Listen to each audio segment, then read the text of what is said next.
What is going on there, YouTube, and welcome back to another comic book video. This is the channel where we sit down and cover different comic book stories from different comic book companies.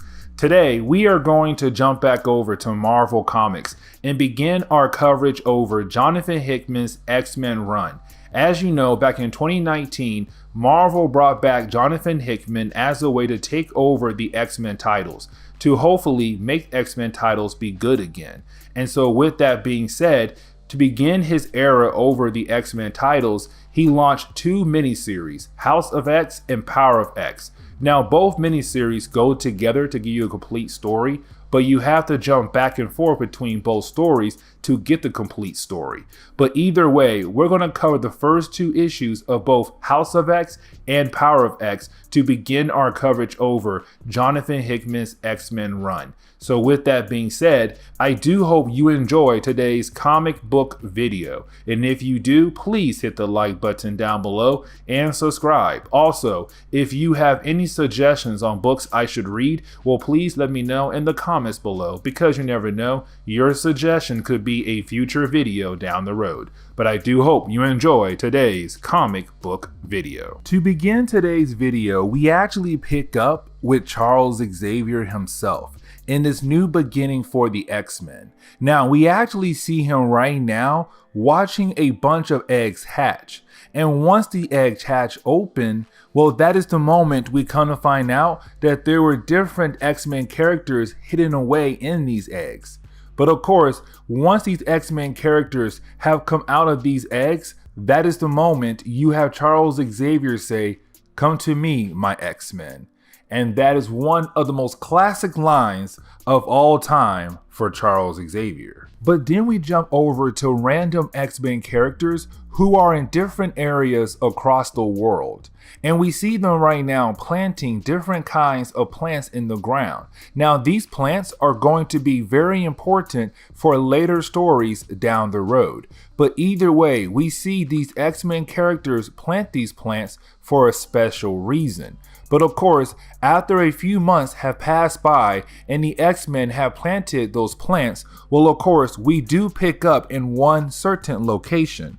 And that location is the Jerusalem habitat. We then pick up at the Jerusalem habitat, and the reason why, because one of the plants that the X-Men have planted has fully grown and now covers almost an entire building, which is very huge to say. But either way, we do see a bunch of different ambassadors from different nations coming here to talk to Charles Xavier for many different reasons. The first reason is because right now, Charles Xavier and the rest of the mutant race are now claiming to be their own nation.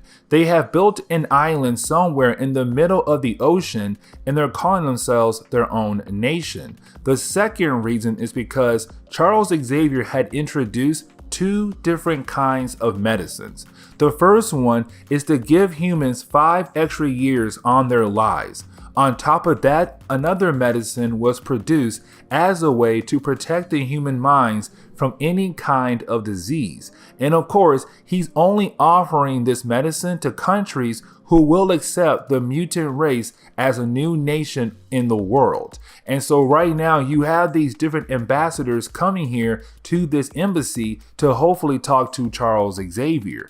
But here comes the thing though. They are not going to talk to Charles Xavier because they are confronted by the Stepford Cuckoos. Now, the Stepford Cuckoos are actually clones of Emma Frost, and I will explain more about them in another video. But either way, that is the moment we see the person who is going to give this tour is actually Magneto himself. And that is very huge to say. That is the moment where we actually learn how in the world the X-Men, or really the mutant race, was able to become their own nation. Well, we actually watch Jean Grey go through a portal. Now, these portal actually leads somewhere, but these portal were originally the plants that the X-Men had planted in those different areas we saw earlier. But these portals will only open for mutants. No one else. If you're not a mutant, these portals could most likely not open for you unless you have some kind of clearance. And these portals actually lead to the island the mutants are now staying on. Now, this island is actually alive. And the reason why it is alive because the island is actually Krakoa. Now, Krakoa actually first appeared back in Giant Size X-Men #1. Now, over the years, we have basically watched Marvel change the origin of Krakoa. At first, the only thing we learned about Krakoa was that it was a sentient being, and that is it. But as we go through Hickman's run on the X-Men title in the current days, we are going to learn a lot more about Krakoa. But either way, you had Charles Xavier actually make a deal with Krakoa to turn itself into an island big enough for mutants to live on. And Cypher, another mutant who has the ability to communicate with any kind of being in the universe, was able to build a system with Krakoa as a way to build this nation for the mutant race. And so that is where the mutants are now living. They're living on Krakoa on this island in the middle of the Pacific Ocean. They're now their own nation. Now, of course, every single time the mutant race find a way to evolve or find a way to help their lives better for themselves, there is always some kind of evil organization out there who will try to get rid of them. And of course, we do see a new one rise up. And this new organization is actually known as Orchis. Now, Orchis is going to be very important for later videos down the road, but right now we see that they're going to a certain space station that is right near the sun, and they're trying to build something on this space station as a way to help them get rid of the mutant race. Well, that is the moment we come to find out that they are actually building a mother mold on this space station. And the mother mold is actually what creates Sentinels that are used to kill mutants. And so right now, this mother mold is going to make a whole lot more Sentinels to send down to Earth to possibly kill off the mutant race. And the question is right now, who is this new evil organization? Well, we do learn that this evil organization is actually parts of different organizations from across the Marvel universe, like S.H.I.E.L.D., AIM, Strike, Alpha Flight. Different pieces of those different organizations come together to make this new evil organization, and they only activate when they feel like the human race is about to go extinct. And of course, they feel like that because of the mutant race. But then we pick up with Sabertooth, Mystique, and Toad. And the reason why, because right now they have broken into the damage control headquarters. Now, usually when it comes to damage control, they are one of the many Marvel organizations, but this one usually does cleanup. After a superhero battle has happened, they come in and do cleanup for that battle. Now, the reason why we pick up with them is because apparently they were sent by Magneto and Charles Xavier to retrieve some kind of information from the headquarters. And so once they do that, they do leave. But we do come find out that apparently damage control usually keeps different kind of machine parts that were left behind in different battles or other places. And right now, apparently damage control was able to get Soul's hammer. Now, Soul's hammer is very important because we actually saw that in our Jonathan Hickman's Avengers and New Avengers run.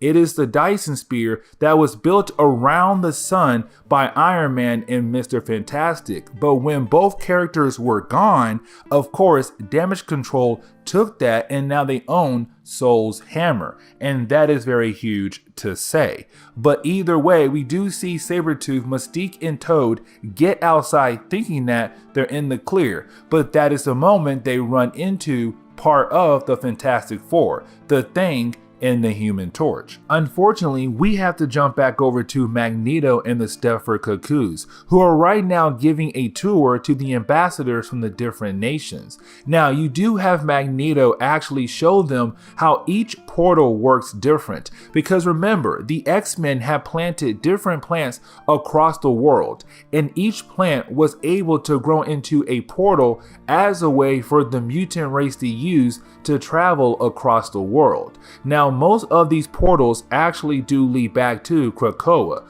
but some portals lead to other places. And the question is, how do you know where each portal is going to take you? And that is the moment you have Magneto say that the mutant race had made their own language. And that language is put right next to the portal so that a mutant is known or knows where they're going to go to when they walk through a portal. Now, you do have the ambassadors once again ask, are they going to see Charles Xavier or at least see Krakoa itself? But that is the moment you have Magneto say, you guys again are not going to see Charles Xavier. But on top of that, you are not going to Krakoa. And the reason why is because Krakoa is only for mutants only. That is it. It is only for mutants, and that is it. It is not for humans to go to at all. Some humans do get a pass, but of course they get that pass by another mutant. And so that means, unfortunately, Magneto is not going to give them a pass to come to Krakoa. But getting back over to Mystique, Toad, and Sabertooth, as they are trying to get away from the Fantastic Four, Mystique and Toad are lucky because Mystique was able to open up a portal, and Mystique and Toad were able to go through that portal to lead them back to Krakoa. But unfortunately, Sabertooth was not lucky because he was stopped by the Invisible Woman. Now, with him being stopped by her, of course, that means that he is captured by the Fantastic Four. Now, Cyclops does walk through the portal in hoping to talk to the Fantastic Four to letting Sabertooth go, because you do have Cyclops say, hey, listen, you guys know me. We fought alongside one another multiple times. You guys know me, so let me take Sabertooth. But on top of that, you guys need to realize we are our own nation now. We are protected by different sets of laws, which mean I can take Sabertooth away from you guys. But then you have Reed say, no. Sabertooth is not going anywhere. He has committed different crimes while being here in this nation. And matter of fact, he hurt a lot of people. And so with that being said, Sabertooth is going to stay here. Now Cyclops says, fine, you can keep Sabertooth. We'll come back for him later on. But then you have Cyclops say, hey, Franklin Richards, the son of Reed and Sue Richards, tell Franklin that anytime he wants to come home to his people, he can. The only thing he has to do is just tell us. Because at this point in Marvel Comics, the world believed that Franklin Richards was actually a mutant. But of course, that got changed later on in later videos that we are going to cover down the road. But you do have Cyclops leave. But getting back over to Magneto, the Stepford Cuckoos, and the ambassadors, well, that is the moment we come to find out the Stepford Cuckoos have been reading the minds of the ambassadors to learn more about them, but to learn what they're going to do with the offer that Charles Xavier had offered. And of course, that is when you have the Stepford Cuckoos say that two of the ambassadors are going to say yes to Charles Xavier's offer, which is that Charles Xavier made two kinds of medicine. One medicine is able to give humans 5 extra years to live. The other medicine will protect human minds from any kind of disease. But either way though, that is the moment you have the Stepford Cuckoos say the third ambassador, this random lady, is going to decline the offer because to her, she hates mutants. She hates Charles Xavier, but also she feels like with him putting medicine out there like this, it could cause a lot of problems for different countries around the world. and not in a bad way, but more in a money kind of way. Now, the fourth ambassador is actually not an ambassador at all. He actually works for an evil organization known as Strike. And thing is, he was sent here as a way to kind of watch and learn more about what Magneto and Charles Xavier are trying to do with their new nation. But of course, he does have a weapon on him, and Magneto take care of that weapon, but you didn't have Magneto use that weapon as an example to say, look at you. You brought a weapon to us, and we were only offering you a peaceful deal, medicine to help you survive longer, to help you survive, period. And the thing is, you brought a weapon because you're scared of us, because you believe we are the animals. We're the ones going around attacking people left and right. But in reality, it's you guys making us the way we are. And we're tired of that. And that is why I did not bring y'all to Krakoa at all. But either way, you can now leave, because that tells me that you have declined my offer. But then we jump over to the Power of X storyline. Now, Power of X #1 opens up very strange, because we have 4 different points in time. These 4 different points are going to be very important, but explain more down the road. Now, these 4 points are actually different moments in time, like I said. The first one is X-Men Year 1, The Dream, where Charles Xavier had the dream to make the X-Men. Year 10, The World, where of course the X-Men have been made by this point. But then we get to X2, it's now year 100, and there's a war in the far future. But then at the very end, 1,000 years in the future, we see that something has happened to the mutants in the human race. They have evolved to a new kind of level. But then we jump back over to year 0, where Charles Xavier only had a dream where mutants and humans can live together as one. But that is the moment where he is actually confronted by a random lady. Now, this lady is actually Moira X. Now, back in the early days of Marvel Comics, Moira X was a dear friend of Charles Xavier. Matter of fact, they used to like each other very much until Charles had left for war, and of course, they broke up. But either way though, Moira X stayed around to help Charles Xavier form the X-Men, to help the mutants learn more about their powers. But right now at this moment, this is the first time they are meeting each other. But the way Moira X is talking is apparently she already knew about Charles Xavier. But the way she is talking is like she knew him for years. And that is weird, because to Charles, he's kind of like, I have no idea who you are. Who in the world are you? And how do you know me? Now, you do have Moira X actually say that she was just here enjoying the fair, having a good old time, eating food, watching people laugh and play. But that is when she said she walked nearby a fortune teller, and the fortune teller told her about 2 characters in a random tower. And we're going to see those characters in that tower later on in this video. But that is the moment she says, Charles, just read my mind and you'll learn everything about me. And that is the moment you have Charles Xavier actually read her mind. And he's kind of like, oh, well, you are a very interesting woman. But that is the moment we jump over to year 10, the present day, where Xavier and the X-Men and the mutant race are living on Krakoa. Now, that is the moment you have Mystique and Toad arrive back on Krakoa, and you have Mystique hand over the information that she has gathered from Damage Control over to Charles Xavier and Magneto. Now, Mystique is not doing this as a way to help out the mutant race. Matter of fact, she says that. She says that she only did this hoping to get her reward, the one thing she wants from Charles Xavier and Magneto. But we have no idea what in the world she actually wants. But either way, you have Charles say, no, you must do more work for us before I am able to give you what you want. Because I honestly feel like if you continue to work for us, you are going to help out the mutant race down the road,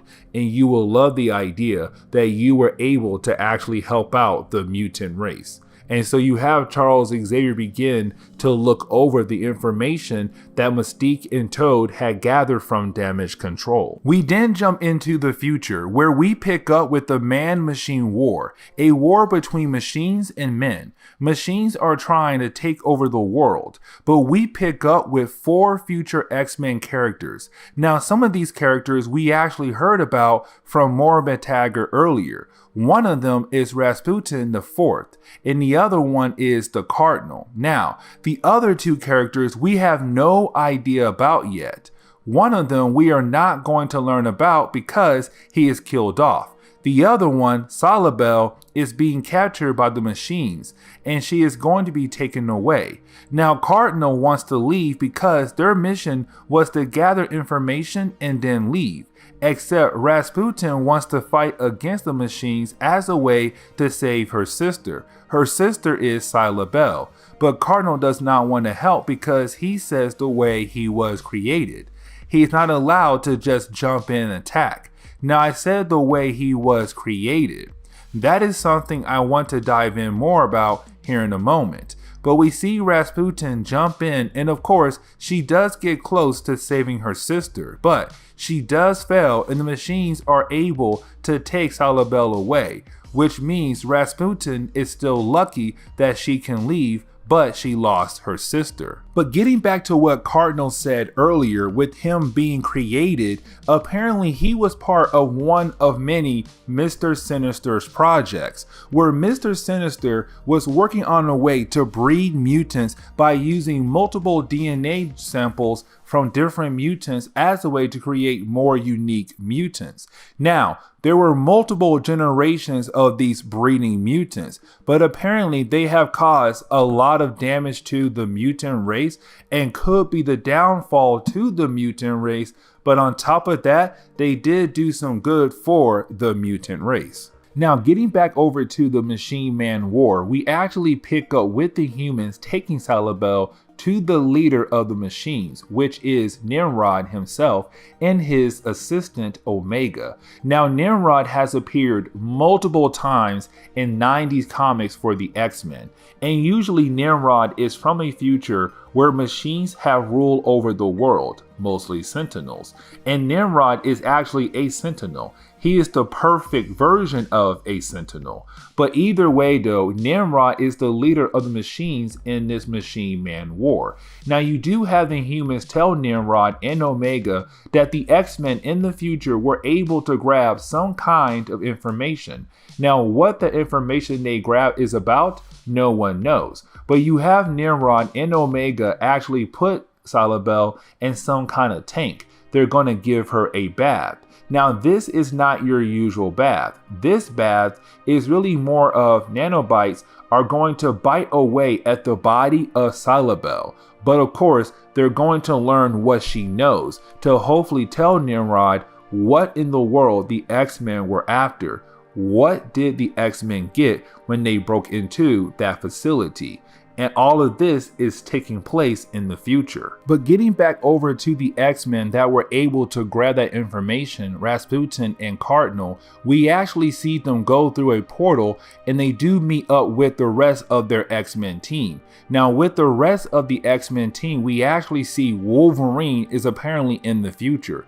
There are some other characters as well, but either way, you do have Wolverine say it's about time for them to go meet the big boss and get that information over to the boss, so hopefully they can find a way to win this war. But then we jump into the far future, where we see that machines and men are now one in some kind of hybrid. But we pick up with a new character who's known by the name The Librarian, who is right now talking to a new version of Nimrod in the future. Now, this version of Nimrod kind of hates his past version. Reason why is because he felt like all the data he had gathered in the past about humans and mutants are lost now. They weren't built to be stored for a long period of time, just built to keep keep information to use in the Machine Man War. Either way, the Librarian says it is okay, because apparently there is an area that was built in the future as a way to preserve the history of humans and their many different versions. So there are some humans and mutants being kept in the preserve. Of course, we see some kind of light is happening in the preserve area, but we have no idea what that light is about because the book ends on that note, and this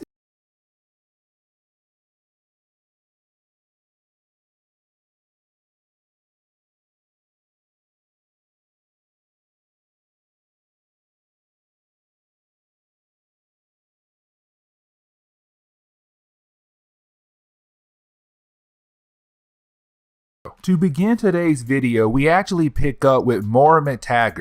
Now, this is Hickman's first big change with the X-Men. The reason why I say that is because we actually see Hickman talking about Moira X, because when we pick up with her, we actually see her right now living a normal life. And if you are a big X-Men fan, this is strange to you, because she was very close to the X-Men. So to see her right now having a normal life, getting married, having children, having grandchildren is very strange. And then she died. But that is the moment you have Hickman tell us that she is a mutant, because right after she died, she starts her life all over again. But she remembers everything from her past life. And so every single time she dies, she just starts all over again. But she remembers everything from her past lives. And this is going to be very important, because when it came to her second life, she had no idea still that she was a mutant. She had no idea what she was. But that is the moment she watched a TV show, and of course she saw Charles Xavier. And when she saw Charles Xavier on the television, she realized what she was, because that was the moment he told the world that he was a mutant. And so with that being said, she's like, I must be a mutant. I must go meet Charles Xavier, and hopefully he can help me. Except the problem is, when she got on a plane to go see Charles Xavier, the plane crashed and she died. And so that ended her second life. But getting into Moira X's third life, she was able to find Charles Xavier earlier on. But of course, by this point, she had devoted herself into science to learn more about science, to hopefully figure out more about the mutant gene. But after talking to Charles Xavier, to herself, she thought the mutant gene was a disease and it had to be cured. And so almost at the end of her third life, she actually created a cure for the mutation gene. So right after she makes the cure, well, that is the moment she does get attacked by the Brotherhood of Evil Mutants. Now, at this point in Marvel Comics, the Brotherhood of Evil Mutants was being led by Mystique. And Mystique had brought Destiny and Pyro with her. Now, the reason why she brought Destiny with her is because Destiny has the ability to see possible futures down the road. But here comes the thing though. She saw a future with Moira X, but the thing is, that future is not part of this current life for Moira X. It's one of her future lives, because you have Destiny say, listen, what you just did, making that cure, it's not going to help us. It's only going to hurt us. Now, to Moira's eyes, she made the cure as an option for mutants to take, meaning that her company is not forcing mutants to take it, it's just an option for them. But you have Destiny say, that's your problem though. You don't realize humans hate us.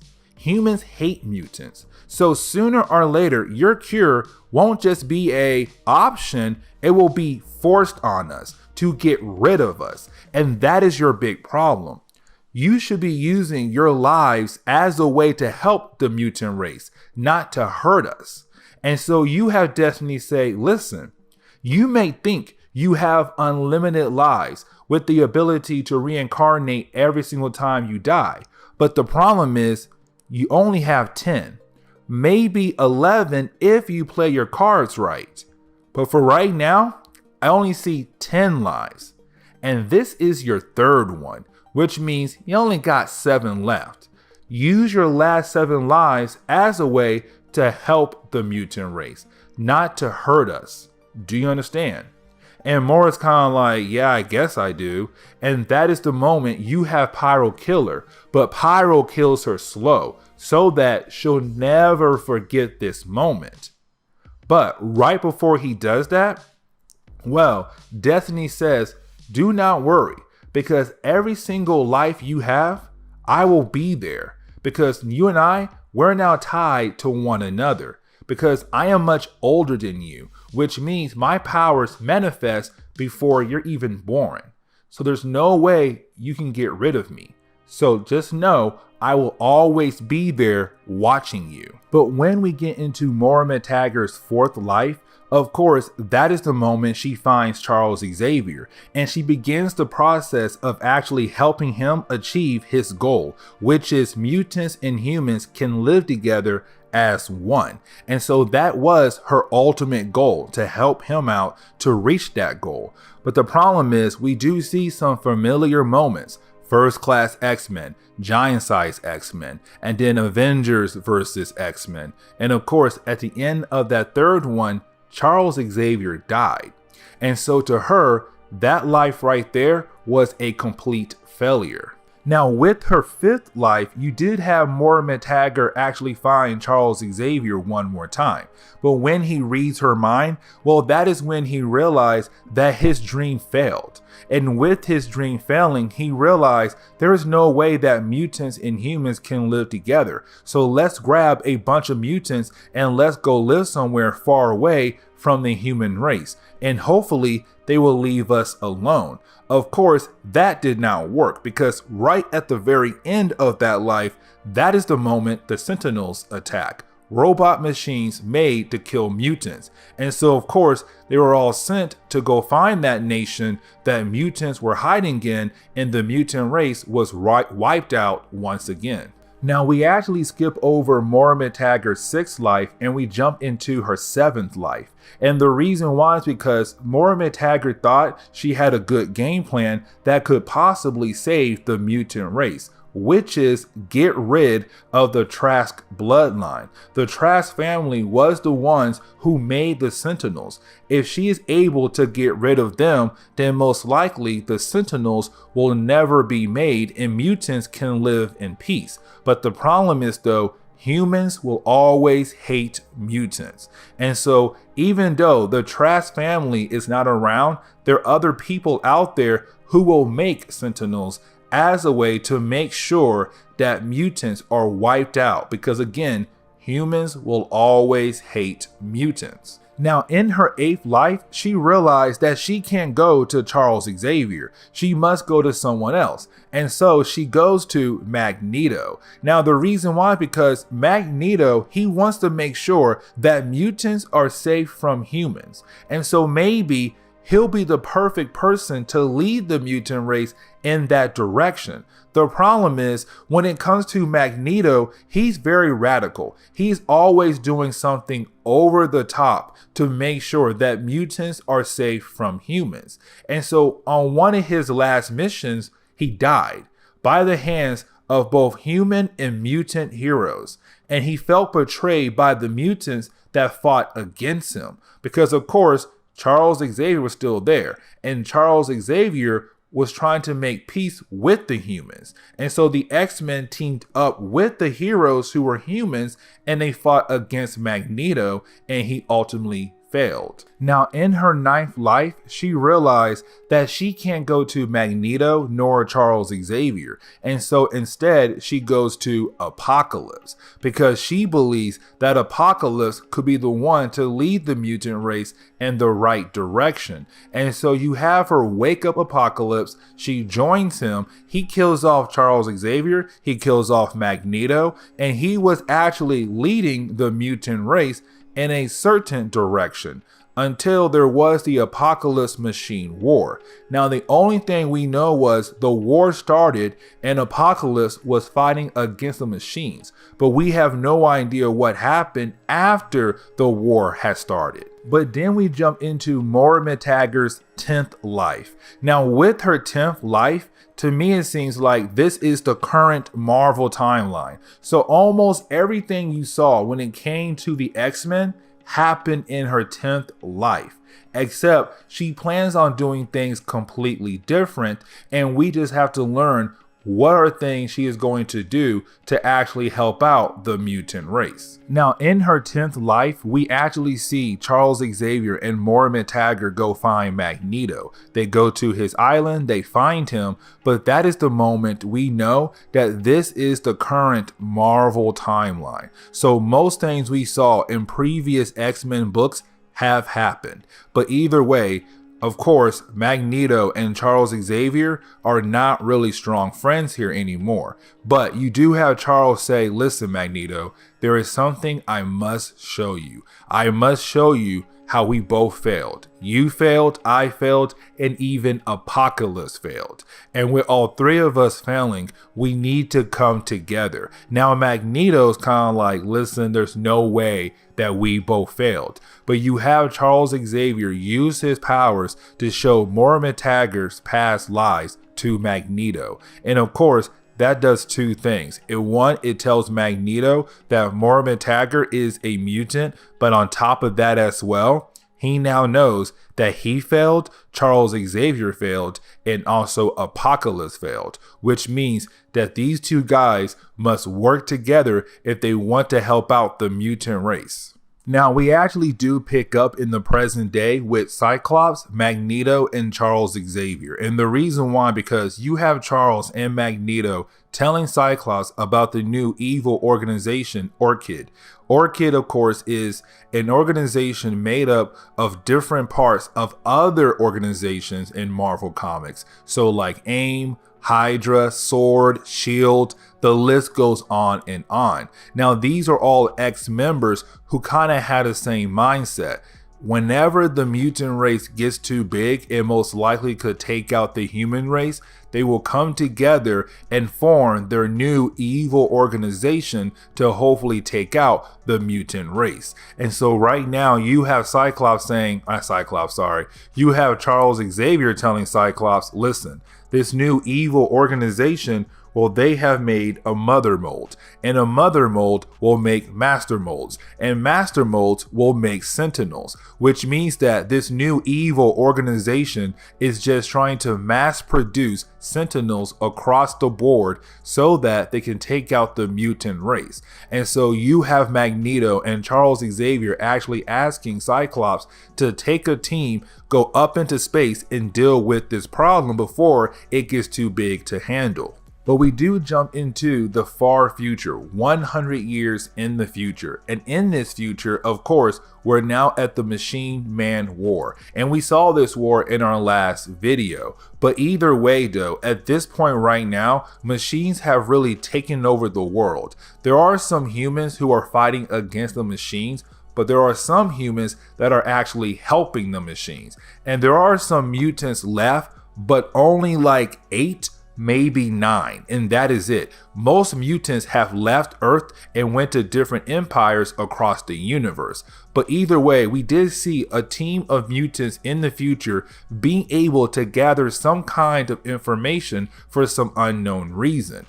But of course, we come to find out that this future mutant team is being led by Apocalypse, which could tie into Moira X's 9th life.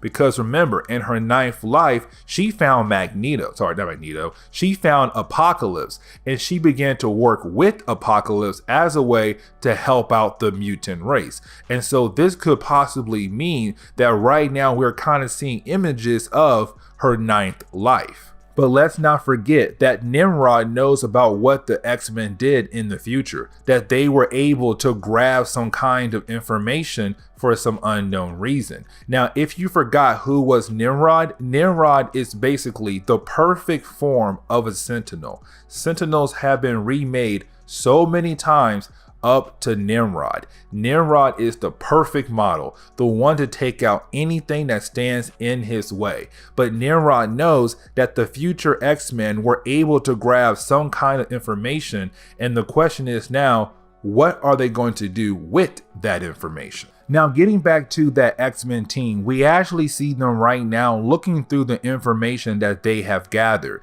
Now, they weren't able to get the exact information that they were looking for. Instead, what they did was they grabbed a kind of system that kind of, how to say this, they organize information by particular days. And so right now you have the X-Men looking through this index as a way to find the one true information they actually need. Because once they get that information, maybe, just maybe, this could help them win the war or possibly prevent the war.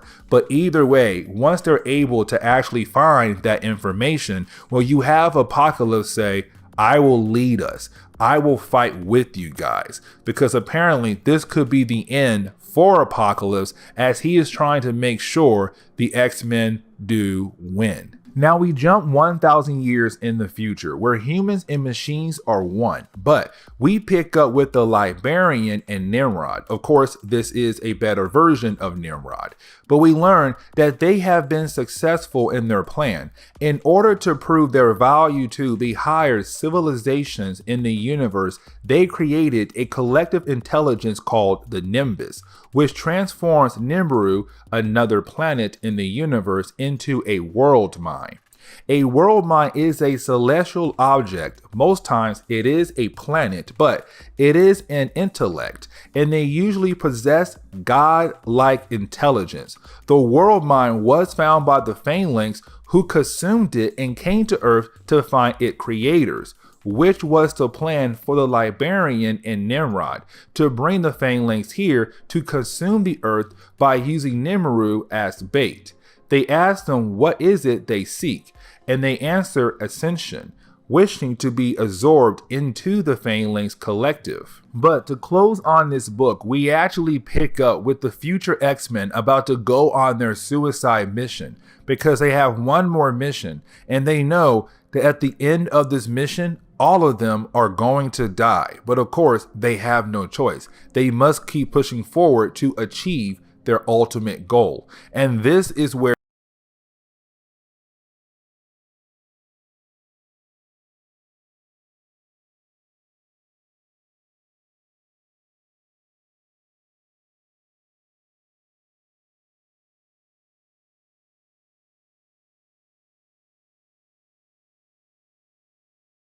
To begin today's video, we actually pick up 100 years in the future, where we pick up with Omega and Nimrod. Now let's not forget, when it comes to Nimrod, Nimrod is really just the perfect sentinel, the perfect hunting machine. He was used as a way to go around the world and capture mutants across the world.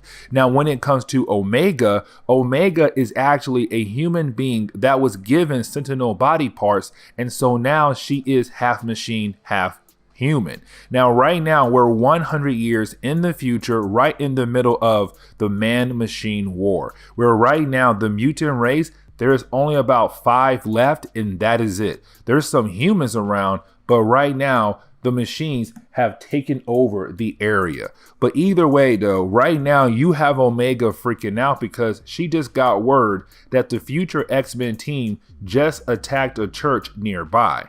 And she thinks that her and Nimrod should go investigate. But for Nimrod, he is more concerned about what happened in our last video, where the future X-Men team broke into his facility and they took some kind of information. And we have no idea what that information was. The only thing we do know is that right now Nimrod is concerned on why in the world did the X-Men try to grab just one piece of information and not try to stop him and Omega.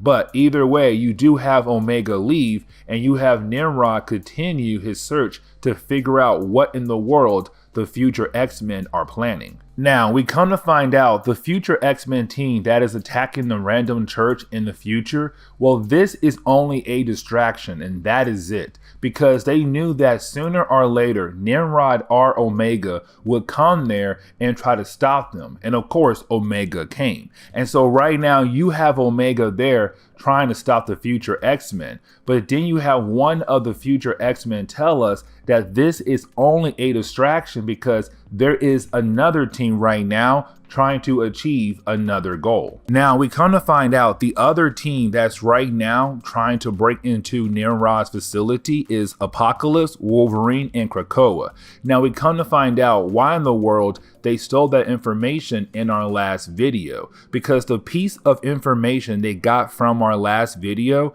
was only used as a way to find another piece of information. The new piece they're looking for is to tell them when did Nimrod come online, because right now it seems like they want to know that day how he came online and hopefully try to fix the timeline to prevent him from coming online. And so that is what the other team is doing right now. Of course, Nimrod was able to detect that the other X-Men team right now is breaking into his facility. And so as soon as the alarms go off, he's kind of like, bam, I got y'all, and now I'm coming for y'all because apparently you want something from me again, and I have no idea what in the world it is. Now, of course, that is the moment you have the future X-Men team find that piece of information that tells them when the world did Nimrod come online. But here comes the big problem though. As soon as they find that piece of information,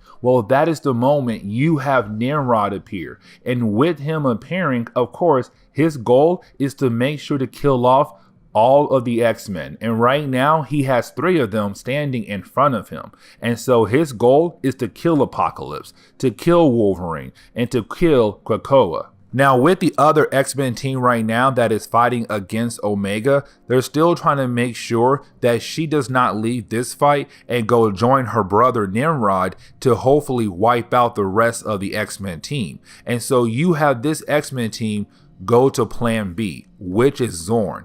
Zorn has the ability to use a black hole that is hiding inside his head. And so if the mask comes off, that black hole comes out. And so you actually have this X-Men team use plan B as a way to make sure that Omega cannot join her brother in a way to stop the other X-Men team from getting that piece of information. And so a black hole is actually released right in the middle of the city. But getting back over to that other X-Men team, we actually see Apocalypse tell Wolverine he needs to go. He tells Wolverine, you need to take that piece of information and give it to her. Go ahead and leave, use Krakoa as a way to teleport and get out of here. I'll stay behind to fight against Nimrod. And of course you have Wolverine say no, but Apocalypse kind of like, dude, honestly, out of you and me, I have a better chance of actually standing up to Nimrod than you do. So go ahead and leave and save yourself. And so you do have Wolverine actually leave. But either way, this is the moment where we see Apocalypse begin to fight against Nimrod. And this is something I'm pretty sure we have not seen before. But either way, this is a fight where Apocalypse just can't win. Because when it comes to Nimrod, he is the perfect Sentinel. He is always adapting to his targets, which means that every single time Apocalypse uses one of his powers or one of his tech powers, whatever, Nimrod can adapt to it. But either way, you do have Wolverine teleport somewhere else.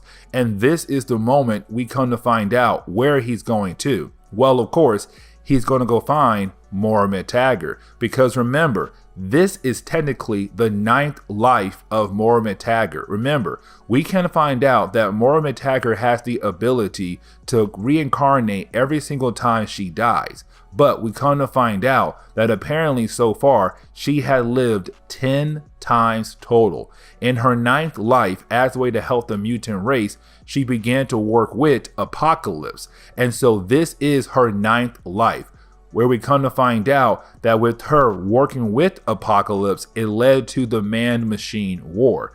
But either way, you have Wolverine give her that piece of information when Nimrod came online. so that when she dies, she can take that piece of information with her into her next life.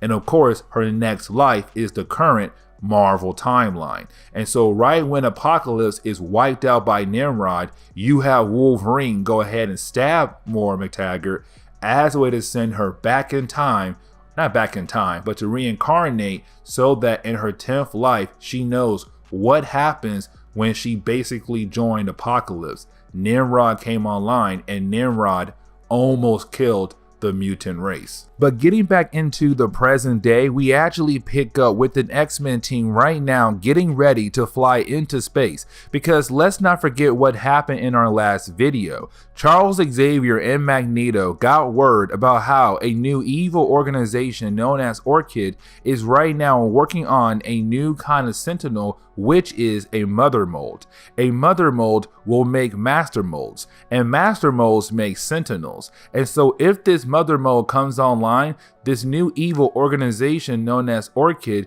can just mass produce Sentinels right off the start. And so right now you have this X-Men team going into space as a way to go and stop them. Now on this team you do have Cyclops, Wolverine, Jean Grey, Mystique, and some other characters too, like Nightcrawler, Angel, and that's really it. There's 2 other characters. But either way though, you do have this X-Men team getting ready to go into space as a way to deal with this new problem. Now, I do want to mention one thing. You do have this other X-Men team right now wondering why in the world they don't use Krakoa as a way to teleport up into space. Because you have Cyclops say, listen, if we do that, and we do not succeed, we give our enemies a chance to study Krakoa, and that could possibly kill off our island down the road. And so we must take a jet into space to keep this nation safe from harm. And so right now you have the X-Men team leave to go deal with the new evil organization. But then we jump over to a new superhuman prison known as Achilles. Now when it comes to Achilles, like I said, this is a superhuman prison. And right now you have Sabertooth going through trial as a way to see if he is guilty or innocent. Because let's not forget what happened in our first House of X, Power of X video, where that Sabertooth, Mystique, and Toad broke into Damage Control to find information for Charles Xavier and Magneto. But the Fantastic Four were able to capture Sabertooth, and so right now he's on trial to see if he is guilty or innocent. Now right now, of course, they're saying he's guilty, but that is the moment you have Emma Frost walk in. Now Emma Frost is an Omega level mutant, which means that there is no limit to her powers at all just yet. But either way though, you do have Emma Frost walk in here to tell the court that right now Sabertooth is going with her, because right now when it comes to Krakoa being a new nation in the world, they have protection against all kinds of laws in different nations, including the United States of America, which means that right now Sabertooth cannot be on trial because he's protected by those laws. And so right now you have Emma Frost say, listen, he can come with us and we can do this the easy way or the hard way. And the hard way is you try to shoot me, but honestly, you can't shoot me. If you try, you will automatically fail. So you better go ahead and let me take Sabertooth before things get very ugly. And so either way, you do have Sabertooth being able to leave with Emma Frost and her little clones. Now jumping back over to the new evil organization known as Orchis, that is the moment we pick up with, of course, Omega in the present day and Dr. Gregor. Remember, Omega is just someone who was given Sentinel body parts, so right now she's a half machine, half woman person. Now when it comes to Dr. Gregor, she is one of the leading scientists for the new evil organization known as Orchis. Now I forgot to mention what Orchis is. Orchis is a new organization in Marvel Comics that is made up from different parts of other organizations, and they only come together when they feel like the mutant race could possibly take over the human race. Now the different parts that make up Orchis is of course Shield, Sword, AIM, Hydra. If you can think of any other organization out there in Marvel Comics, they have some kind of way of helping Orchid get ready for the possibility that humans could possibly be taken over by mutants. But either way, that is the moment you have the ladies find out that the X-Men are on their way. And this is a huge problem, because when it comes to Orchid and this new lovely space station, they did not put any kind of defense system in there. The only kind of defense they have is a bunch of guys with guns, and that is it. And of course, that is a big problem because the X-Men have powers. They can take these guys out very easily.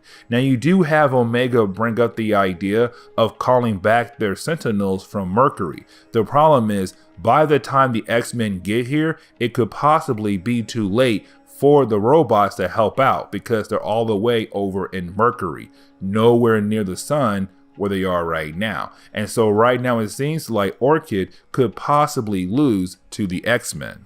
Now, when the X-Men actually arrive at the space station, they do send in Nightcrawler first. And the reason why, because Nightcrawler has the ability to teleport, which means that he can move quickly throughout the whole space station, but of course to make sure that the blueprint they got is correct, because their only goal is to get rid of Mother Mold, and that is it. They are not there to fight or kill anyone at all. Now, while Nightcrawler is actually teleporting throughout the space station, well, of course, that is the moment he meets Omega. Now, the reason why I'm bringing this up is because Omega is actually not the first Omega in Marvel Comics. There have been other Omega Sentinels before, but of course, she is the newest one.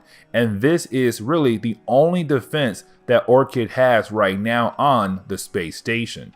And so you do have Nightcrawler go back and tell the rest of the X-Men. Now, to close on this video, we actually see the X-Men begin to breach the space station. They're about to break into the space station as a way to go ahead and get rid of Mother Mold. But that is the moment we see that Dr. Gregor's husband, who is also the head person for security, is going to sacrifice himself, because he is going to plant a bomb and make sure the bomb goes off as a way to blow up the spaceship the X-Men came on, to hopefully kill off the X-Men to get rid of them, as a way to protect Mother Mold. Now, of course, you do have Dr. Gregor begging her husband to not sacrifice himself as a way to protect their ultimate goal. But of course, he says it has to be done because we need to get rid of mutants. If I do this, I just know that we are one step closer into actually achieving our goal. And so, of course, he does set the bomb to blow up. And it does blow up. And it does blow up the X-Men spaceship. And so right now we are left to believe the X-Men who came here on this mission could possibly be dead. On top of that, we know that Dr. Gregor's husband is also dead. But either way, this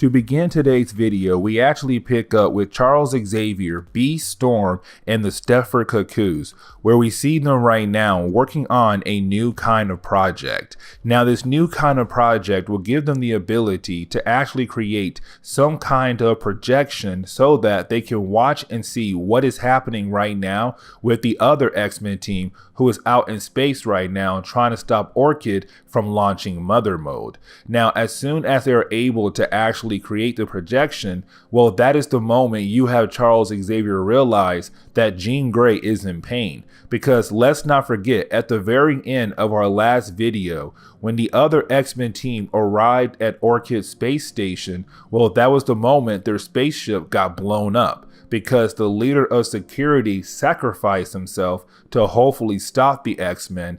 And of course, he was almost able to actually complete that goal. Because when we jump over to that X-Men team who is right now in space trying to stop Orchid from turning Mother Mode online, well, that is the moment you have Jean Grey actually tell Charles Xavier that of course they lost 2 other team members. Archangel and Husk were both killed in that bomb. And so right now that leaves Cyclops, Wolverine, Jean Grey, Nightcrawler, Mystique, and Monet. Now, Nightcrawler is badly injured, so is Wolverine, even though Wolverine does have a healing factor. But of course, you do have Cyclops say they are going to continue to fight on because they want to make sure that Mother Mode does not come online. And so that is the moment you have Nightcrawler actually teleport a different X-Men member to a different area on the space station. Because right now Mother Mode is being held up by 4 different rods. If they're able to actually release those rods, then Mother Mode can fall right into the sun. And so you have Nightcrawler teleport a member to each of the rods to hopefully get rid of Mother Mode. Now we actually do pick up with Omega and Dr. Gregor. Now remember, Omega is an Omega Sentinel, meaning that she was a human being given Sentinel body parts, so right now she's half machine, half woman.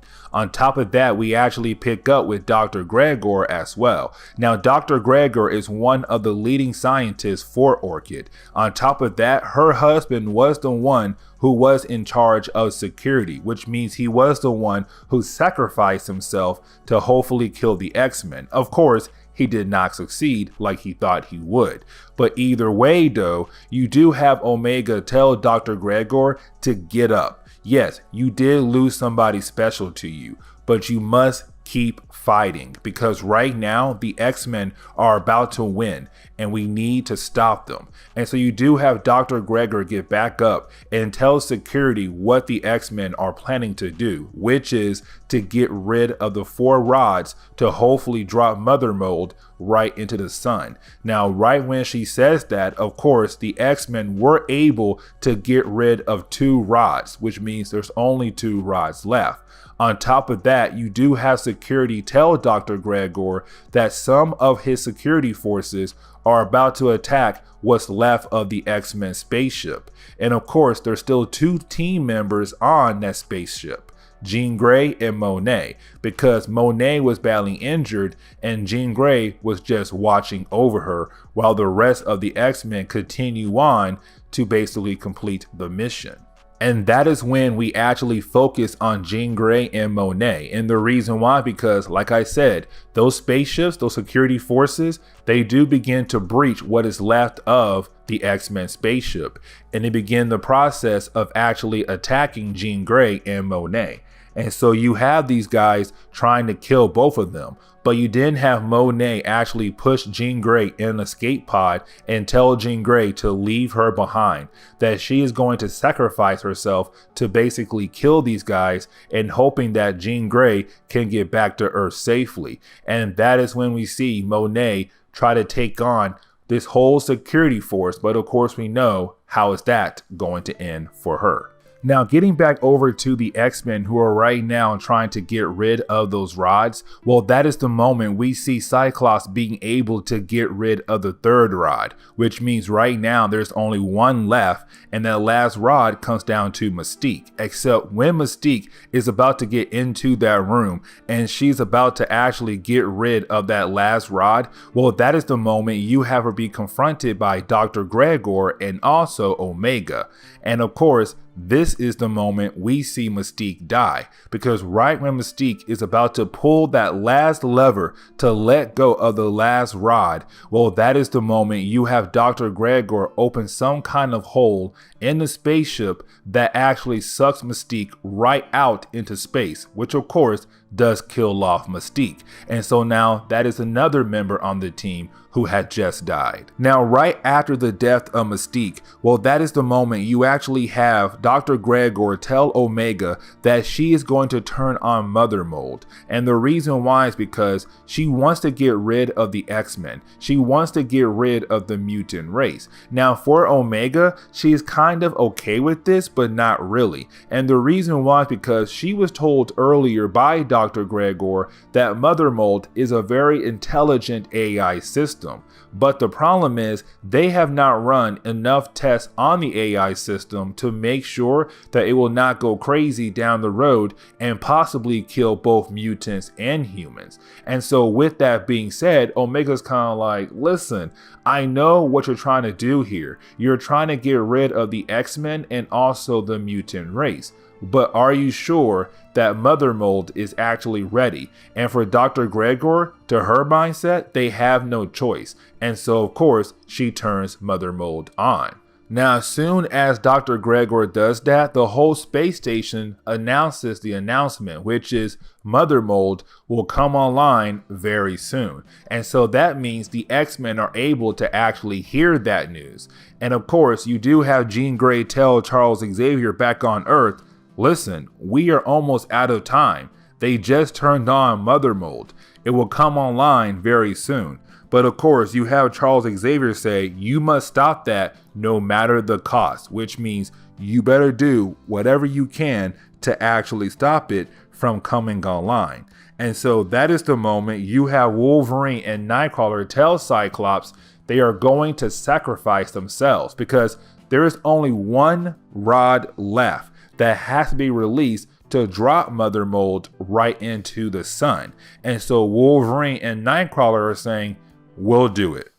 We'll do it right now. Nightcrawler is going to teleport Wolverine right outside onto that last rod so that Wolverine can actually cut it and to hopefully drop Mother Mold right into the sun.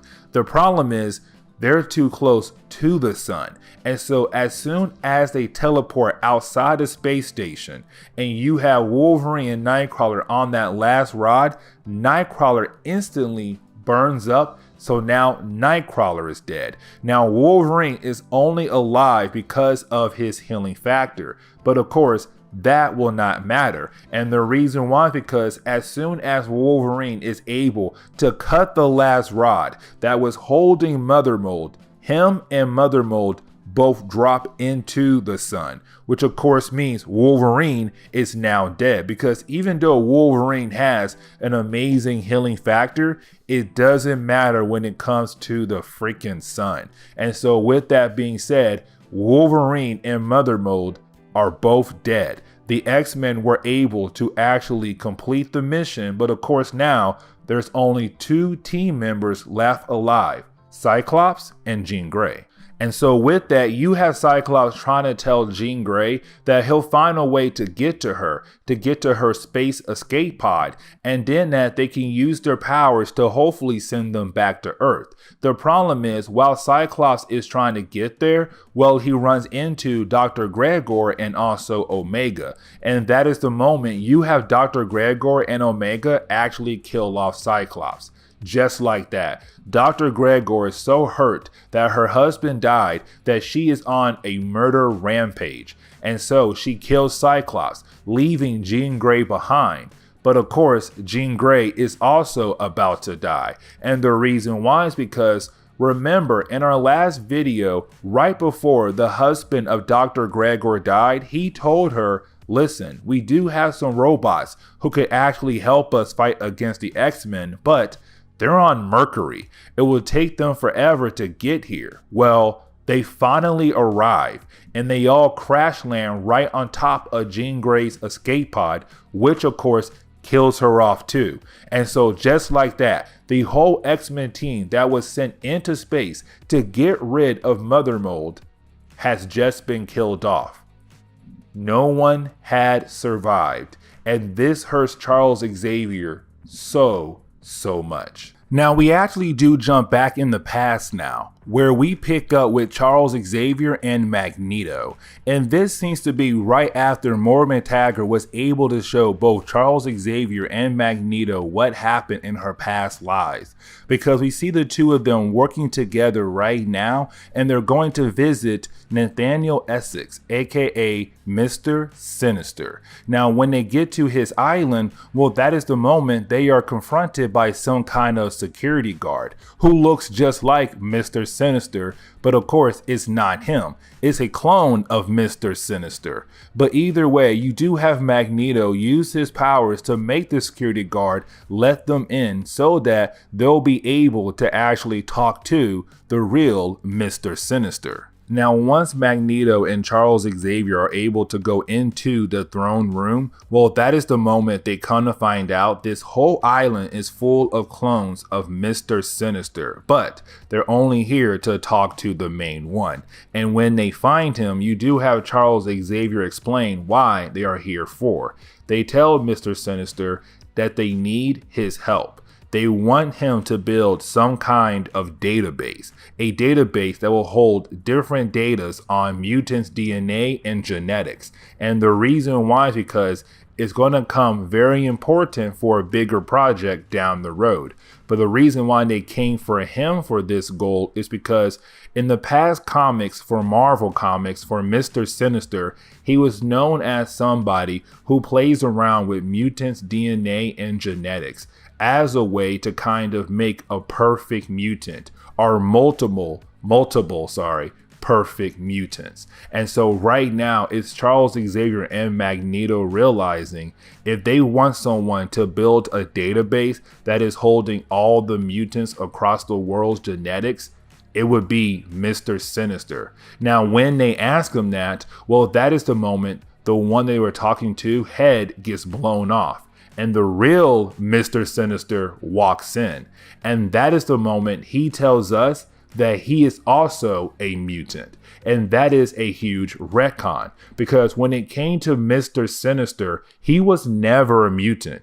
He was just a man who played around with mutant genetics. But now it's Jonathan Hickman telling us that this man is also a mutant. But he does agree to help out Charles Xavier and Magneto with this database. But then we pick up months before the X-Men and the mutant race had arrived on Krakoa, where we pick up with Charles Xavier and Doug Ramsey. Now, Doug Ramsey is better known as Cypher, but Doug has the ability to communicate with anyone or anything across the universe. He is able to learn any language across the universe. And the reason why Charles Xavier brought him here is because Doug will be the one to actually communicate with Krakoa, because Krakoa speaks an entire different language. On top of that, with Doug Ramsey being the one to speak to Krakoa, that means that Doug and Krakoa are going to build some kind of system together. And that is very important because if you're planning on building an island full of mutants away from the other countries, you want to live on a living island. You want to be able to actually communicate with that living island. But right when Doug Ramsey is able to speak to Krakoa, well, that is the moment you have Krakoa actually tell Doug Ramsey something very important. Now, that is the moment you actually have Krakoa tell Doug Ramsey a very important story, which is that it's about the past of Krakoa. Krakoa said a long time ago it used to be part of a bigger island known as Okara. Okara was two islands that came together into one, Krakoa and Arako, except out of nowhere a gaping hole appeared, and when that gaping hole appeared, someone holding a twilight sword came out of it and split the island into two, Krakoa and Arako once again. Now, with that hole being open, of course, a bunch of different creatures also came out of it. Now, this new evil force was confronted by Apocalypse and his first four horsemen. And with that being said, Apocalypse and his 4 horsemen were able to actually defeat this evil force and send them back down the hole they came from. The problem was Araco, that second island, was also sent down into that gaping hole. And so Krakoa is missing its other half, the other half it loves so much. And of course, he told all of this to Doug Ramsey. Now we jump 1,000 years into the future, where humans and machines have come together as one. Now, in our last video, this new race of humans had made something called a world mind, a very intelligent system, but it was consumed by the Phalanx because the Phalanx is a species that goes around the universe collecting different kinds of intelligent systems. Earth used the world mind to bring the Phalanx here. Having summoned the Phalanx, the first of the elders communicates with them. He presents them with his seer self, a machine vessel which the Phalanx consumes. He asks them to repeat a sequence known only to him, which they do, and then ask if this solution is good to them. Whereupon the Phalanx begins to process the situation. Having witnessed this, the librarian asks what in the world just happened. His companion explains that the Phalanx are the forerunners of a galactic empire believed to have domain over the entirety of the known universe. The Phalanx have the ability to absorb any machine intelligence into its collective. And if that intelligence is found worthy, it will eventually be combined into the empire. However, the process does not work on biological beings. In order to get around this, the man-machine being will copy themselves over to an empty host machine vessel that the Phalanx can absorb. As they await whether or not the Phalanx will find this solution good or not, the Phalanx consumes 2 of the other elders. Now, we actually do jump back over to the present day, and the reason why is because we pick up with Charles Xavier calling in the 5. Now, the 5 are a very important group, and the reason why is because the 5 have the ability to actually create life, create a new version of people that had died recently. And so right now we're watching the 5 create a new version of the X-Men that had died. So Cyclops, Jean Grey, Wolverine, Nightcrawler, Mystique, Monet, Archangel, Husk, the ones that had died earlier, we're watching the 5 being able to create a new version of them. And with that happening, you then have Charles Xavier plant the memories of the old versions into the new version so that we can have a Cyclops once again. We can have a Jean Grey once again, a Wolverine, and so on and so on. Now, with that being said though, this also ties into what Mr. Sinister did earlier, because remember, Charles Xavier and Magneto went to Mr. Sinister before they formed Krakoa, and they asked him to build some kind of database that would hold all the genetics of every mutant across the world. And so with that happening, it played in the process with the 5 to create the new version of the X-Men that had died in the earlier parts of this video. But this is where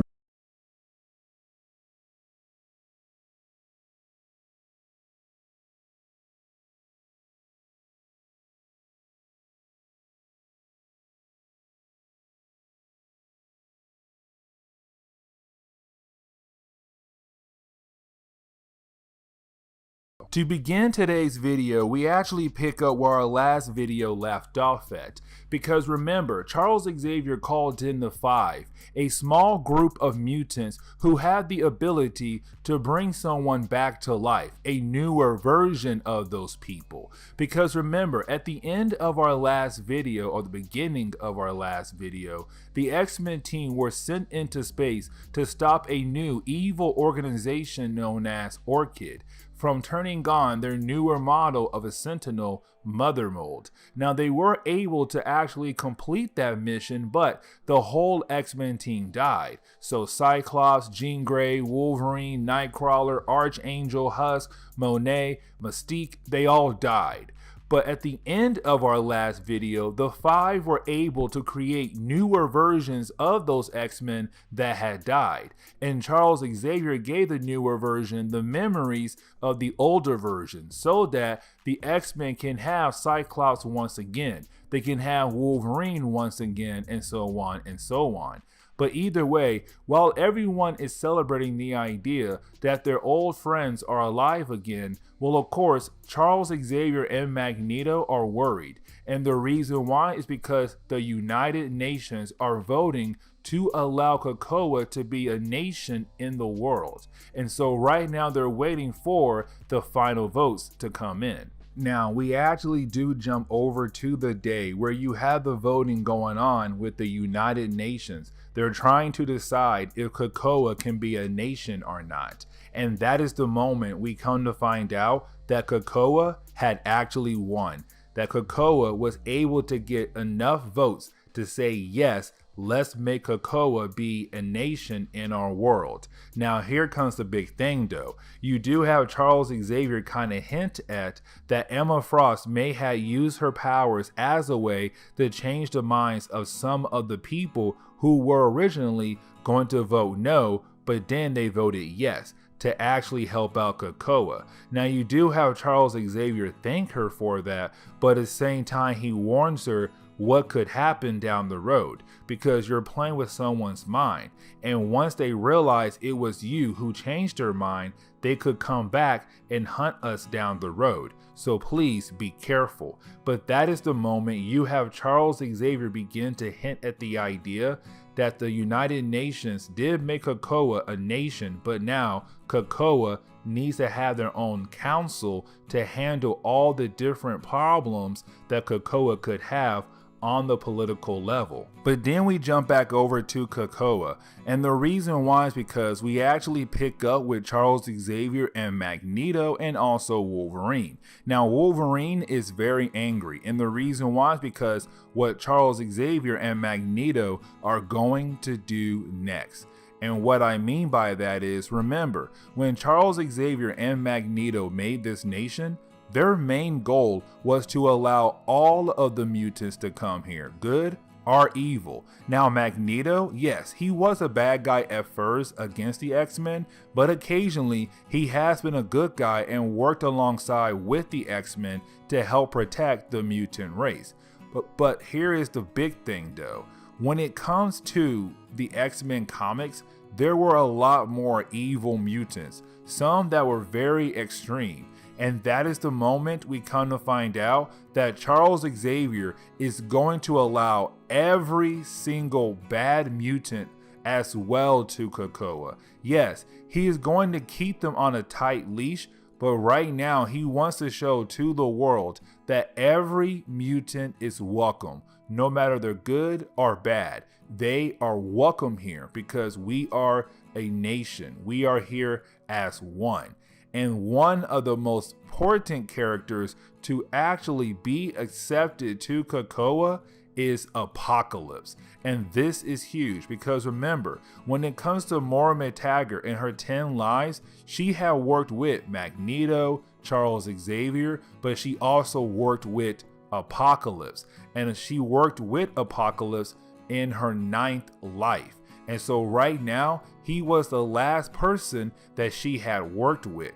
But right now, Apocalypse is going to be part of the X-Men. Now, we actually do jump back in the past where we pick up with Charles Xavier right now meeting up with Forge. Now, we can tell that this takes place in the past because 1, Charles Xavier is in a wheelchair, and 2, Charles Xavier has not formed Krakoa yet.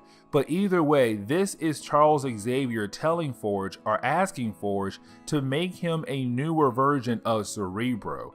Now, when it comes to Cerebro, it was a device that Charles Xavier used as a way to find a mutant across the world. But now he wants a newer version of Cerebro, and this newer version is going to be able to actually store a ton of information. Now, the information he wants stored is, of course, every single memory from every single mutant across the world. And this ties into what we saw at the end of our last video, because remember, when Charles Xavier called in the Five to create a newer version of the X-Men that had died, well, of course, they were just a blank dead body that looked like Cyclops, that looked like Jean Grey, and looked like Wolverine. They had no memories at all. But then Charles Xavier planted the memories from the older versions into the newer versions, so that when Cyclops comes back to life in a newer body, of course, then Charles Xavier can give him his old memories back. So it seems like he never died in the first place. He just picks up where he left off at. And so, of course, this is how Charles Xavier was able to do that. And that is why he is with Forge. Now, we actually get to see how Magneto and Charles Xavier were able to actually recruit Emma Frost. Because at this point in Marvel Comics, Emma Frost was not a good guy. Matter of fact, Emma Frost left the X-Men completely.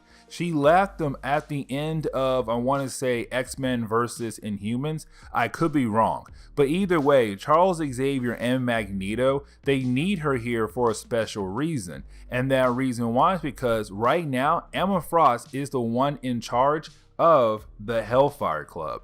And the Hellfire Club is very important because in the early days, the Hellfire Club was really just a group of people who would use their money as a way to find a way to take over the world. But either way though, Emma Frost used to be the White Queen and kind of like second in charge of the Hellfire Club, right behind Sebastian Shaw. But over time, she was able to actually get control of the Hellfire Club. And the reason why Charles Xavier and Magneto want her in the Hellfire Club is because the Hellfire Club can help out Charles Xavier deliver his new drug to the countries that had approved Krakoa to be a nation on the earth. And so with that, Emma Frost will be able to actually ship that new drug over to the other nations. Now, you do have Charles Xavier and Magneto tell Emma Frost she needs to bring back Sebastian Shaw.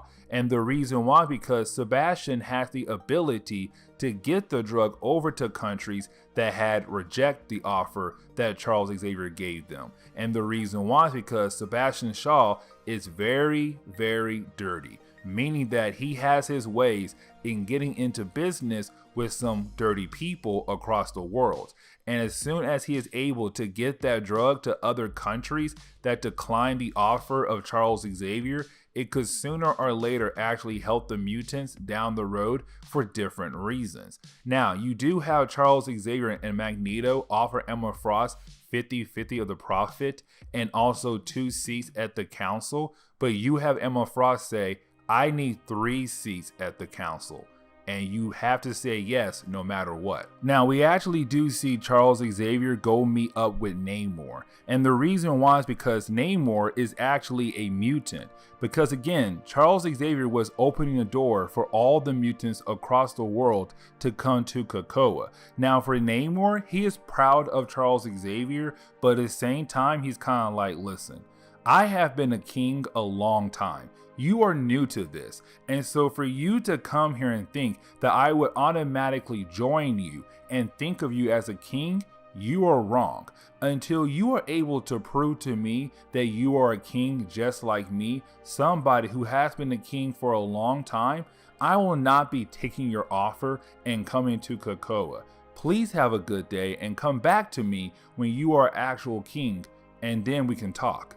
Now, we actually do jump 1,000 years in the future, where we pick up where humans and machines have become one with one another, meaning that humans are now half machine. Now, in our last video, we watched this new race of humans actually trick the Phalanx to come to Earth.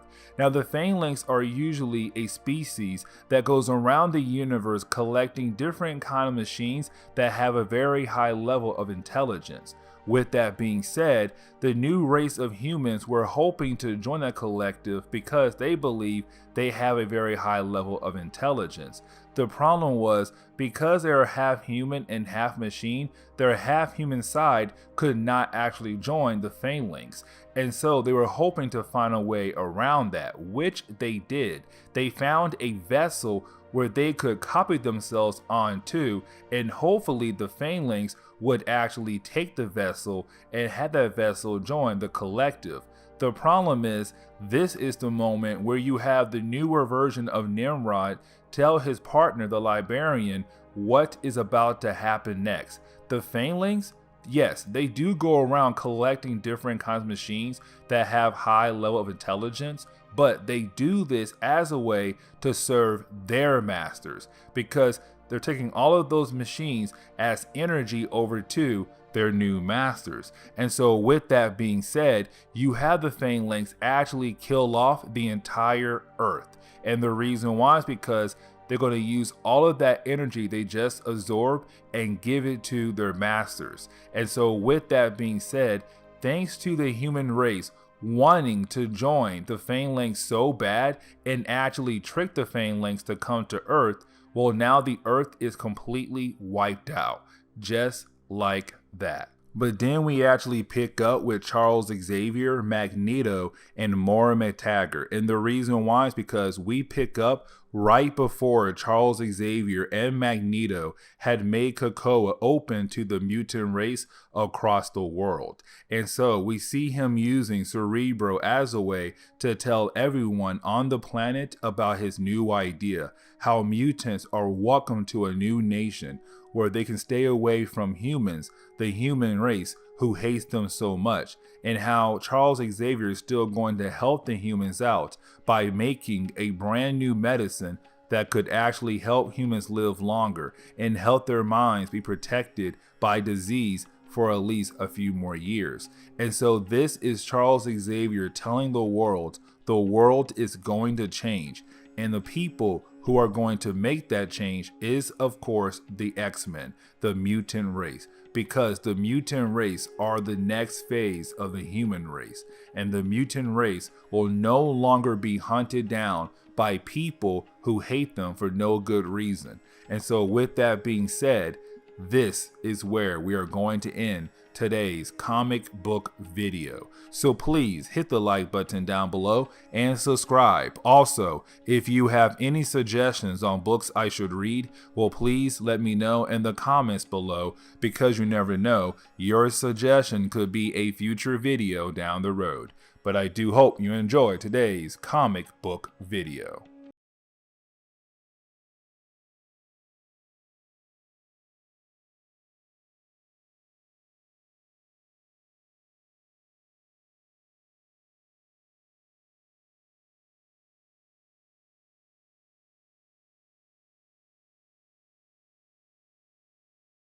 Now, to begin today's video, we actually pick up with the formation of the Quiet Council. Now, the Quiet Council is Charles Xavier, Magneto, and a set of other mutants coming together to make big decisions for Krakoa.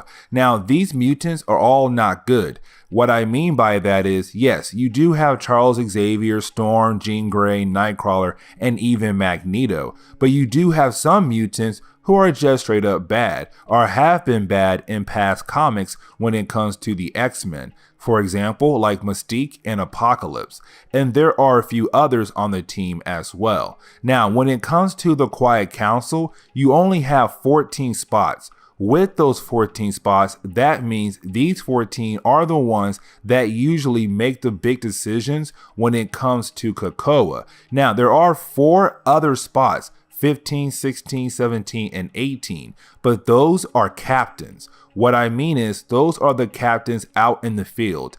They have the ability to make big decisions out there in the field. But if the Quiet Council needs to call one of these captains in to help them make a big decision, then those captains actually have the ability to give their thoughts on different topics Krakoa is having right now. And so right now, the Quiet Council is coming together to talk about one particular mutant, and that mutant is Sabertooth. Now, the reason why they're putting Sabertooth on trial is because what Sabertooth did while he, Mystique, and Toad were on a mission. Remember, in the earlier chapters of House of X and Power of X, Sabertooth, Mystique, and Toad were tasked to gather information from Damage Control. Now, they were able to do that, but Sabertooth did kill off some humans, which is a huge problem. But of course, they're going to use Sabertooth as an example for their new laws, because Charles Xavier realized they need to make laws as a way to keep structure in this new nation they have built. And so they make 3 laws. The first one is mutants are not allowed to kill humans. Now, that law right there is very, very important, because when it comes to the members on the Quiet Council like Jean Grey, Storm, and Nightcrawler, who are usually good characters, they feel like that law is good to have. But for characters like Apocalypse, Mr. Sinister, Mystique, and so on, they feel like that law is bad, because sooner or later humans are going to begin the process of coming here and trying to wipe out the mutant race like they have done in the past. Now, the second law is make more mutants. And that right there is also very important, because that means, listen, the mutant race has gone through a lot over the years, meaning that they have lost a lot of innocent mutants. So they need to rebuild their lost numbers. So make more mutants. And the last law is to respect the land they're living on, which is Krakoa, the living island, because it is him who gave them somewhere to live on. And so they need to respect him if they want to stay on this island. But again, they're going to use Sabertooth as an example for the rest of the mutants on Krakoa to learn by. You do not kill humans at all, unless you have a legit reason. And so with that being said, Sabertooth is found guilty because he did kill those humans back at Damage Control. Now, Krakoa does not have an actual prison built, meaning that you have some kind of prison facility, they have some cells, and you throw your bad mutants in those cells. Instead, what they have is Krakoa is going to take Sabertooth and take him underground and keep him in some kind of stasis. And the reason why, because they want Sabertooth to be aware the whole time while being in stasis, to hopefully learn from his mistakes. But again, they're going to use him as an example for their new laws. Mutants do not kill humans. And so Sabertooth is taken underground to be kept in stasis. But either way, this is Charles Xavier and the Quiet Council coming together for the first time and beginning the process of making some kind of structure in Krakoa. And they will come together more times down the road. Now, you do have Charles Xavier, Magneto, and the rest of the Quiet Council actually go outside and join the rest of the mutants on Krakoa. And the reason why, because they're having a big celebration. And this celebration is well deserved, because now the mutant race have an island to fight for, an island to live for. And so right now, is Charles Xavier and Magneto happy on what they were able to accomplish? But now they must continue to fight to keep this nation going, because with Moira X past lives, they know that this is just the beginning. Things could still happen down the road and they could lose all of this. And so right now you have Magneto and Charles Xavier just enjoying this current celebration for the time being. But as we jump 1,000 years into the future, we pick up with the human race that has combined with machines and made a new kind of human race. But the Librarian enters the Preserve. The Preserve is a zoo of sorts housing near extinct species. Among them, there are mutants. But of course, there are some mutants we know, characters we expect to live this long. The Librarian is confronted by Wolverine and Moira X. Now, Wolverine and Moira X are trapped in the Preserve, and they have been doing their best to rally the mutants within to overthrow their overlords. Now, the Librarian informs them that they have made contact with the Phalanx. Now, of course, the Phalanx is a species that goes around the universe collecting different kinds of machines, and they're hoping that those machines have some kind of intelligence. And if they do, that is great for the Phalanx. Now, you do have the Librarian tell them that the Earth is going to be absorbed by the Phalanx. And of course, the Phalanx are planning on passing on this new energy source over to their god, which is the Dominion. Now, you do have the Librarian tell Wolverine and Moira X that he does plan to send Moira X off world. And the reason why, because he knows if Moira X dies, then she has the ability to restart the timeline, which means that the Librarian could never exist. On top of that, he'll lose all of his intelligence that he has gained over the years. Now, he does say that if he is able to be absorbed by the Phalanx and they take that energy they got from him and give it over to their lord, the Dominion, then he will live beyond space and time, and he'll be able to actually keep everything he learned over the years. And so right now he's trying to make sure that Moira X does not die, because if she does, the timeline will reset and he will lose all of his knowledge. Now, you do have the Librarian tell Wolverine and Moira X he does have some doubts here at the moment, because right now he's kind of wondering about the mutant and the human race, how they're both doomed to go extinct. And that right there is a huge thing to say to Moira X, because remember, when it comes to Moira X, she has lived multiple lives trying to save the mutant race. But now you have this man, the Librarian, saying, I feel like mutants and humans are both doomed to die. They're both doomed to go extinct no matter what. Like, we were technically made to just fail. And no matter what we do, we are going to continue to fail over the years, over and over again.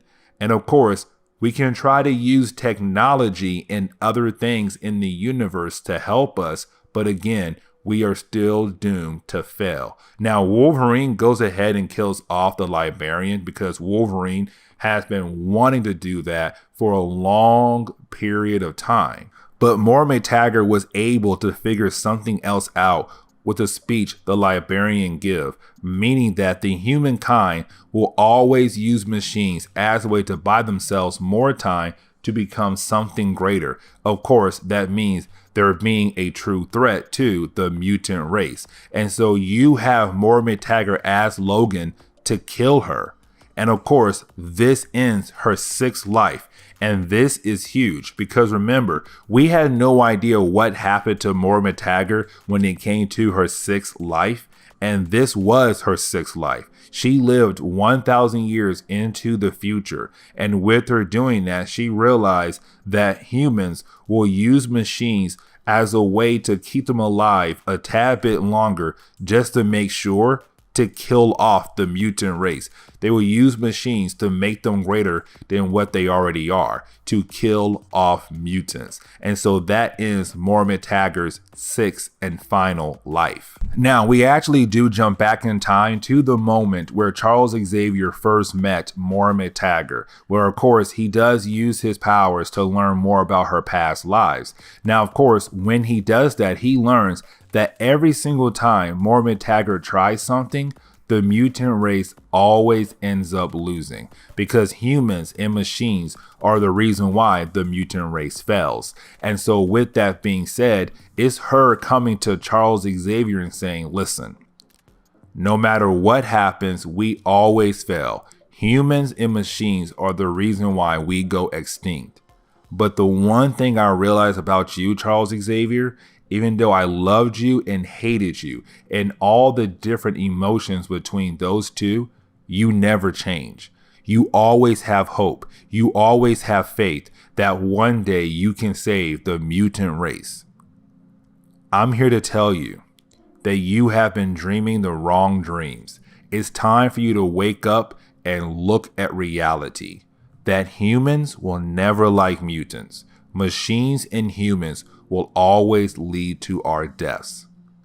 The only thing we can do is most likely prolong it and hopefully find a way, or keep fighting until we find a way. But you're never going to have that peaceful world between humans and mutants. And that right there is very huge. But then we jump back over to the present day, where we pick up with Magneto and Charles Xavier meeting up with Moira X. Now this right here is very huge, and this is where we're going to end our video off actually. And the reason why, because Moira X is hiding somewhere underneath all of Krakoa, a rest from the mutant race, for a good reason why. But you do have Magneto and Charles Xavier coming here and telling her about the Quiet Council, how they were able to form the Quiet Council and who is on the Quiet Council. On top of that, you do have Charles Xavier tell Moira X that he was able to give Mystique a spot at the Quiet Council. But of course, Mystique wants Destiny brought back to life. And Charles Xavier and Magneto had promised Mystique that they would bring Destiny back to life. But for Moira X, Destiny cannot come back to life at all. And the reason why, because let's not forget, in the earlier videos of House of X and Power of X, Destiny and Moira X are tied to one another, because Destiny has the ability to see possible futures, meaning that she knew about the different lives of Moira X, and she knew that Moira X was trying to save the mutant race in her other lives. Now here comes the big thing though. The reason why Moira X does not want Destiny to come back to life is because if Destiny does, then Destiny will tell everyone on Krakoa the big secret, the big truth, that no matter what happens, mutants will always die. They will always fail. Of course, Charles Xavier, Magneto, and Moira X know that because Moira X has lived 9 lives up to this point. This is her 10th life. But with that being said, in her past lives, mutants had always failed, of course, by the hands of humans and machines. But of course, she wants to keep that secret away from the rest of the mutants on Krakoa. But if Destiny comes back, then Destiny has the ability to look into possible futures, find that future, and could tell the rest of the world or the rest of the mutants, hey, look, Charles, Magneto, and Moira X are hiding this big secret. We are doomed to die no matter what. And they had you believe that this right here is going to be different. But in reality, it could be a possible doom state for us down the road. But this is where we are going to end today's comic book video. And the reason why, because this is now where we go into the other books for Jonathan Hickman and his X-Men team. So X-Men, X-Force, X-Factor, all of those books will be told down the road in later videos. So if you enjoyed today's comic book video, please hit the like button down below and subscribe. Also, if you have any suggestions on books I should read, well, please let me know in the comments below, because you never know, your suggestion could be a future video down the road. But I do hope you enjoyed today's comic book video.